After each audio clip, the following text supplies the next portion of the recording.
আসসালামু আলাইকুম। সরকারি চাকরিজীবীদের জন্য অপেক্ষার প্রহর শেষ।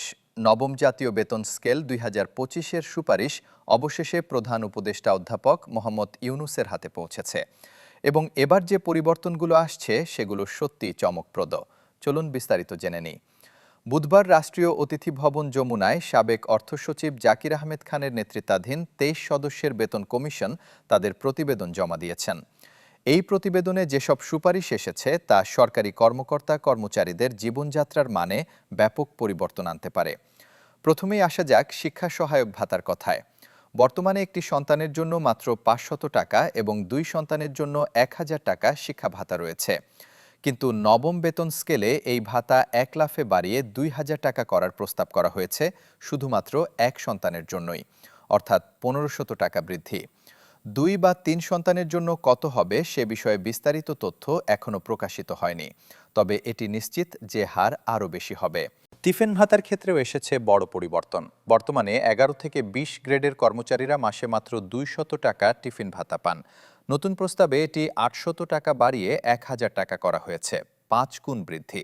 সরকারি কর্মচারীদের জন্য আরেকটি সুখবর হলো বৈশাখী ভাতা। এবার ৫০% হারে বৈশাখী ভাতার সুপারিশ করা হয়েছে। পাশাপাশি যাতায়াত ভাতার আওতাও সম্প্রসারিত হয়েছে। এতদিন শুধুমাত্র ১১ থেকে ২০ গ্রেডের কর্মচারীরা যাতায়াত ভাতা পেতেন, এখন ১০ম গ্রেড থেকেই যাতায়াত ভাতা পাওয়া যাবে। পেনশনভোগীদের জন্য এসেছে স্বস্তির খবর। যারা মাসে ২০,০০০ টাকার কম পেনশন পান তাদের পেনশন প্রায় ১০০% বৃদ্ধির সুপারিশ করা হয়েছে, অর্থাৎ দ্বিগুণ। যারা ২০ থেকে ৪০,০০০ টাকা পেনশন পান তাদের ক্ষেত্রে ৭৫% এবং ৪০,০০০ টাকার বেশি পেনশনভোগীদের ক্ষেত্রে সর্বোচ্চ ৫৫% পর্যন্ত বৃদ্ধির প্রস্তাব এসেছে। চিকিৎসা ভাতার ক্ষেত্রে এবার বয়সভিত্তিক নতুন হার প্রস্তাব করেছে কমিশন। ৭৫ বছর বা তার বেশি বয়সী পেনশনভোগীদের মাসিক ১০,০০০ টাকা চিকিৎসা ভাতা দেওয়ার সুপারিশ করা হয়েছে। ৫৫ থেকে ৭৪ বছর বয়সীদের জন্য ৮,০০০ টাকা, ৫৫ বছরের কম বয়সীদের জন্য ৫,০০০ টাকা এবং ৪০ বছর বা তার কম বয়সীদের জন্য চার্জশিদের জন্য ৪,০০০ টাকা চিকিৎসা ভাতা প্রস্তাব করা হয়েছে। বিশেষ মানবিক উদ্যোগ হিসেবে যেসব সরকারি কর্মচারীর প্রতিবন্ধী সন্তান রয়েছে তাদের জন্য মাসিক ২,০০০ টাকা ভাতা দেওয়ার প্রস্তাব এসেছে। অষ্টম বেতন স্কেলে এই ভাতা ছিল না, এটি সম্পূর্ণ নতুন সংযোজন। বাড়ি ভাড়ার ক্ষেত্রেও বেশ কিছু নতুন সংস্কারের প্রস্তাব এসেছে। উচ্চ গ্রেডের কর্মকর্তাদের তুলনায় ১১ থেকে ২০ গ্রেডের কর্মচারীদের বাড়ি ভাড়ার শতাংশ বেশি রাখার সুপারিশ করা হয়েছে, তবে সুনির্দিষ্ট হার এখনও প্রকাশ করা হয়নি। বেতন কাঠামোর দিকে তাকালে দেখা যাচ্ছে প্রথম গ্রেডের মূল বেতন ১,৬০,০০০ টাকা এবং সর্বনিম্ন ২০ গ্রেড অর্থাৎ চতুর্থ শ্রেণীর কর্মচারীদের মূল বেতন ২০,০০০ টাকা নির্ধারণ করা হয়েছে। প্রতি বছর ৫% হারে ইনক্রিমেন্ট বহাল রাখা হয়েছে, অর্থাৎ মূল বেতনের ৫% হিসাব করলেই পরবর্তী ইনক্রিমেন্ট বের করা সম্ভব। এখন প্রশ্ন হলো এই সুপারিশ কবে বাস্তবায়িত হবে।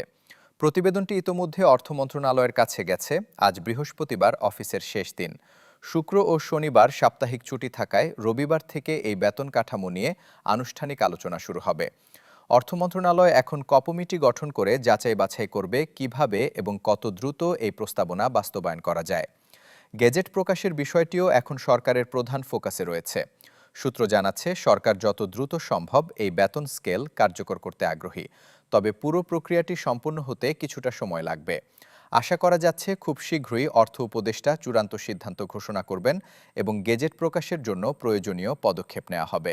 সরকারি চাকরিজীবীরা দীর্ঘদিন ধরে বেতন বৃদ্ধির অপেক্ষায় ছিলেন। নবম জাতীয় বেতন স্কেলের এই সুপারিশ তাদের সেই প্রত্যাশা পূরণ করতে পারে বলে মনে করা হচ্ছে। তবে চূড়ান্ত সিদ্ধান্ত না আসা পর্যন্ত অপেক্ষা করতে হবে সবাইকে।